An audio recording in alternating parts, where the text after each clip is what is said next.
You too. You don't need a clock to know what time it is. It's pride time. And I think it's time I talked about some of the shortfallings and shortcomings of Anthony Lynn and this offense.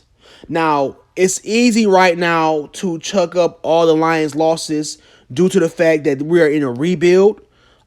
We know this. This team has been lacking talent for hell since the Patricia about Quinn resume. We have I think about 8 players right now on injured reserve, key players. So that's definitely not doing you any favor on being able to go out there and have some success on both sides of the ball. But there's definitely been some opportunity for the Detroit Lions to come away with some wins, and I just can't just give an excuse and chuck it up to the fact that we're in a rebuild year.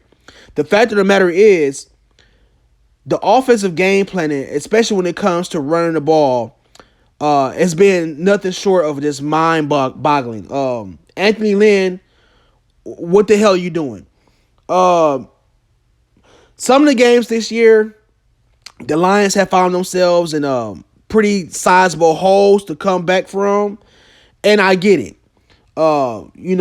Time is of essence, and you really don't want to be burning up the clock running the ball, and you're trying to get the big chunk plays, that sort of thing, because you're trying to come back from a deficit. I get it. But in some games, like yesterday's game, that game was never out of reach. I think at most, the Vikings might have had their biggest lead being 13. So we were always in striking distance with the Vikings yesterday. So the fact that Jamal Williams had 13 rushes and DeAndre Swift only had 11 rushes is damning. Especially when you consider the fact that they both were averaging at least 4.5 yards a carry. DeAndre Swift, he could be dynamic. I like the way Jamal Williams is running the ball. He's a very tough runner. He changed a pace runner. I get all that.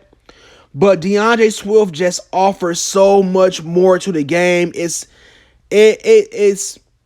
not close. The fact of the matter that DeAndre Swift isn't even getting close to 20 carries a game, it is damning.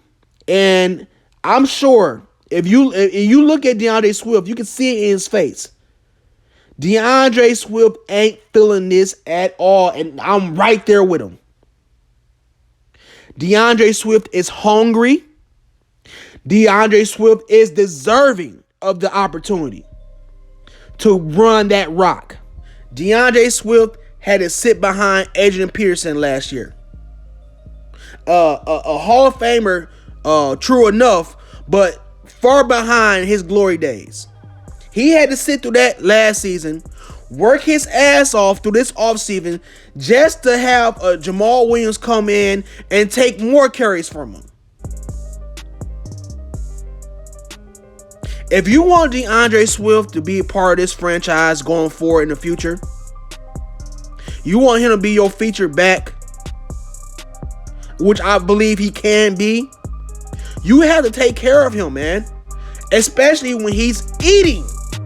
Let this man cook.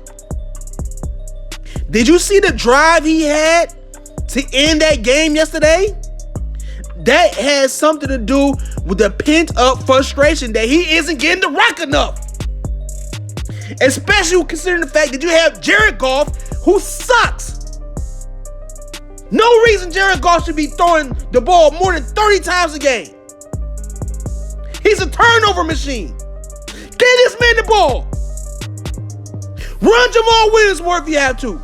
But there is no reason there should be more throws and less rushing. No reason. I am so sick and tired of this shit. It's easy to chuck this shit up as a rebuild.